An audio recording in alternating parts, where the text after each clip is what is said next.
इमरान खान वज़ीर आज़म इस्लामी जमहूरिया पाकिस्तान ने organisation of Islamic council में बहुत ज़बरदस्त तकरीर की, लेकिन एक बहुत बड़ी गलती भी उन्होंने की जो कि मैं समझता हूँ। उस तरफ मैं आऊँगा, लेकिन सबसे पहले मैं ये बताना चाहता हूँ कि उनकी तकरीर का टोटल लुब लुबाब क्या था। सबसे पहले 3 मेन पॉइंट्स थे।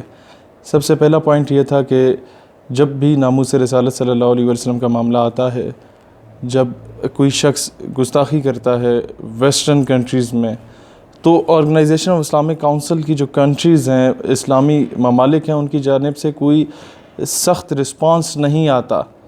इस तरह का एक गिला किया उन्होंने तमाम इस्लामी रियासतों से, जो कि मैं समझता हूँ कि पूरे पाकिस्तानी अवाम, तमाम मुसलमानों के जज्बात की नुमाइंदगी की।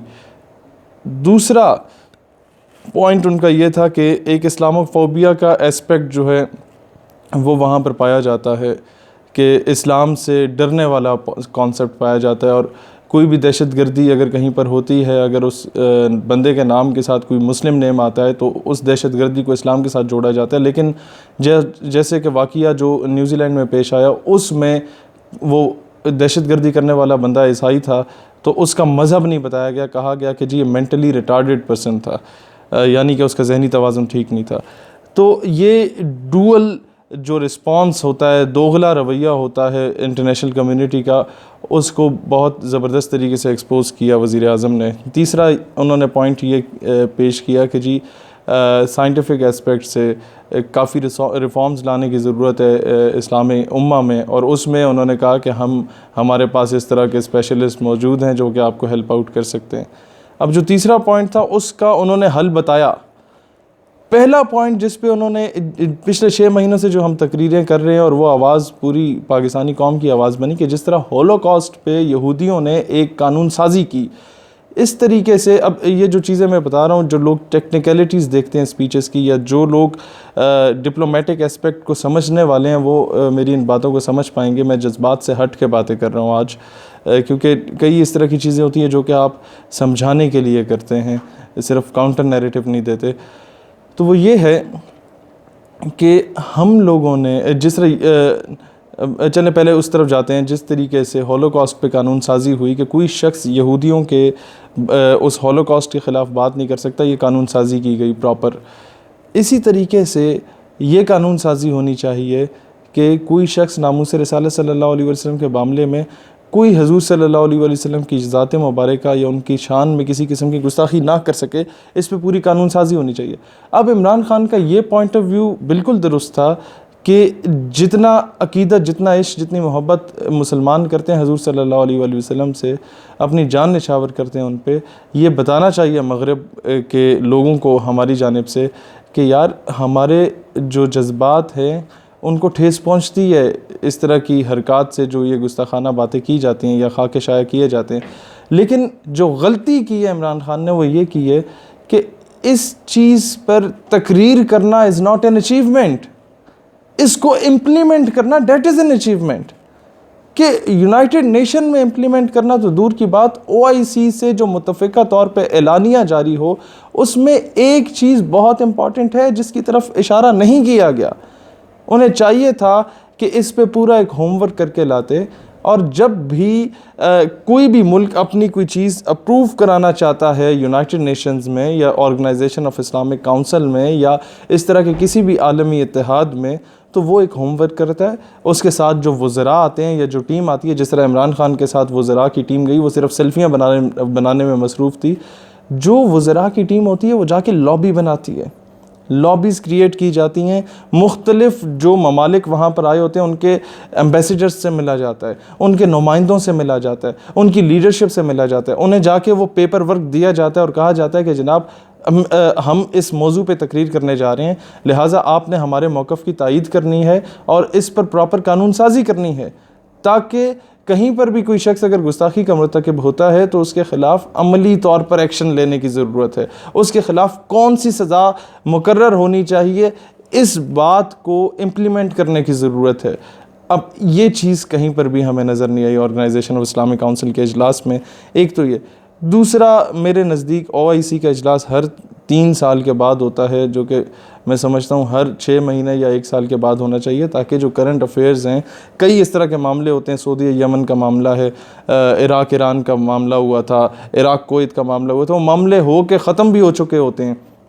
हम लोगों का जब इजलास का वक्त आता है तब वो सारे नॉन इश्यूज़ कहलाते हैं, यानी कि वो इशू रहते ही नहीं हैं, जितना फसाद या कत्ल व गारत होनी थी वो हो चुकी होती है। अच्छा, अब दूसरी बात ये ज़रूर कहा गया कि जी इज़राइल ज़्यादती कर रहा है फ़लस्तीनियों के साथ, लेकिन ये नहीं कहा गया कि काउंटर नैरेटिव क्या होगा। इस्लामिक मिलिट्री अलाइंस हमने बनाया, उसी अलाइंस के एक मरकज़ी इजलास में हम लोगों ने डोनाल्ड ट्रंप को बुला लिया बतौर मेहमान ख़ुसूसी, और वो आके ख़िताब में कहता है कि जी हिज़्बुल्लाह और हमास जो हैं वो दहशतगर्द तंजीम है, उसको दहशतगर्द डिक्लेयर किया गया। यही 2 तंजीमें थी, जो एक Sunni school of thought lead कर रहा था, एक को शिया स्कूल ऑफ थॉट लीड कर रहा था। यही दोनों तंजीमें हिज़्बुल्लाह और हमास जो है वो फ़लस्तीन में लड़ रही थी इज़राइल के ख़िलाफ़। अब उनको इस्लामिक मिलिट्री अलाइंस की मीटिंग में आके दहशतगर्द करार दे के चला गया डोनाल्ड ट्रंप, और यहाँ से किसी ने चूँ चना भी नहीं की, किसी ने कोई उसकी मजम्मत भी नहीं की। और दूसरी बात यह है कि जनाब इस्लामिक मिलिट्री अलाइंस बना क्यों है? अमेरिका, इंडिया, इज़राइल को आंखें दिखाने के लिए बनना चाहिए था ना एक अलाइंस, उम्मत मुस्लिमा की अफवाज का अलाइंस। तो उसमें अमेरिका के सदर को बतौर मेहमान ख़ुसूसी बुलाने की क्या तुक बनती थी? अब लॉबी किस तरह क्रिएट की जाती है, मैं आपको अपनी एक बहुत छोटी सी एग्जाम्पल देता हूँ। कई 90% हमारे सेमिनार्स इस तरह होते हैं मुख्तलिफ़ तालीमी इदारों में या मुख्तलिफ़ ऑडिटोरियम्स में, जहाँ पर 60-70% या 70-80% और कभी कभार तो सारे के सारे स्पीकर्स लिबरल होते हैं, और एक मैं होता हूँ जो कि मजहबी सोच का या मजहबी सोच कही जा सकती है या नज़रियाती शख्स कहा जा सकता है जो मैं होता हूँ। अब लॉबी किसे कहते हैं? लॉबी ये होती है कि मैं जहाँ पर भी जाता हूँ पहले मैंने फ़ेसबुक पे पोस्ट करनी होती है, मैं वहाँ पर आ रहा हूँ, जिसने मिलना है वहाँ आके मिलेगा। अब जिसने मिलना होता है वो ऑडियंस अगर 400 होती है, उसमें 150-200 अगर मेरे अपने नज़रिए के लोग हो जाते हैं तो ऑटोमेटिकली एक फ़ज़ा कायम हो जाती है मेरी फेवर में। तो मैं बड़ी दिलेरी से जाके बात कर आता हूँ, किसी की ज़रूरत नहीं आती बीच में आके चू चला करने की। एक तो ये लॉबी क्रिएट हो गई मेरी। दूसरी जो असल लॉबी क्रिएट करना होता है उसमें मैं ये सबसे पहले खंगाल लेता हूँ कि जो 12-14 मुकर्रिरीन उस कॉन्फ्रेंस की जीनत बन रहे हैं, उनमें से कौन से ऐसे हैं जिनके साथ मेरा राब्ता पहले का है, और कौन से ऐसे हैं जो कि मेरे अगेंस्ट नज़रिए की बात करने वाले लोग हैं। 3-4 ऐसे होते हैं जो दो टोक जिनका मौक़िफ़ मेरे ख़िलाफ़ होता है। 11 ऐसे होते हैं जो कि बड़े न्यूट्रल होते हैं और जिनसे हमारा राब्ता होता है, वो न्यूट्रल होते हैं, बर्गर टाइप के। अब उनको मैं सबसे पहले जाके अप्रोच करता हूँ। प्रोग्राम में जाने से पहले मेरा कम से कम भी 3-4 घंटे में इस पे लगाता हूँ, उन सबको कॉल्स करता हूँ, जनाब कैसे हैं आप, तशरीफ़ ला रहे हैं आप? जी मैं बिल्कुल आ रहा हूँ शहीर भाई।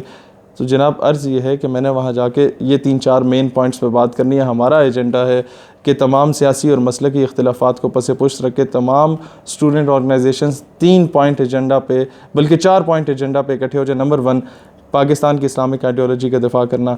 नंबर 2, नामूस रिसालत सल्लल्लाहु अलैहि वसल्लम के दिफ़ा के लिए। नंबर 3, ख़त्म नबूवत सल्लल्लाहु अलैहि वसल्लम के दिफ़ा के लिए। नंबर 4, इत्तेहाद उम्मत, कि हम लोगों को इस वक्त एक प्लेटफॉर्म पे इकट्ठे होकर इस्लाम के दिफ़ा की बात करनी है, और उसमें जो मैं स्पीच करूँगा आप लोगों ने उसे इंडोर्स करना है। आप लोगों ने अपनी तकारीर में अपना मौक़िफ़ देना है, लेकिन उसके साथ साथ मेरे मौक़िफ़ की हिमायत करनी है। तो 11 स्पीकर वो, और 12वां में जब 12 लोग एक ही टॉपिक पे ऑटोमेटिकली ख़िताब करेंगे तो ऑटोमेटिकली वो पूरे कॉन्फ्रेंस का जो सिनेरियो है वो तब्दील हो जाएगा, और वो किसी भी मौजू पे ऑर्गेनाइज़ की गई हो उसका जो अल्टीमेट जो प्राइम फोकस होगा वो उसी बात पे होगा जो तकरीर मैं वहाँ पर करके आया हूँगा। और बाकी के जो 3-4 स्पीकर्स जो कि दो टोक एक नज़रिया रखते हैं हमारे ख़िलाफ़, वो बेचारे बोल ही नहीं पाएंगे, वो आएँ बाएँ शाएँ करके चले जाते हैं कि यार हाँ जी आप भी दुरुस्त कह रहे हैं, तो आप भी दुरुस्त कह रहे हैं, हमें बड़े प्यार मोहब्बत से रहना चाहिए। वो बेचारे जो कुछ तैयार करके आते हैं वो भी चले जाते हैं, क्योंकि ना तो ऑडियंस उनके फेवर में होती है, ऑडियंस को हम पहले से मोटिवेट कर चुके होते हैं, अपनी फेवर में कर चुके होते हैं, क्योंकि कौम तो हजूम है। तो इस हजूम को बड़े तरीके से मुनज़्ज़म करके अपने फेवर में किया जा सकता है अगर आप प्रॉपर लॉबी बनाएं।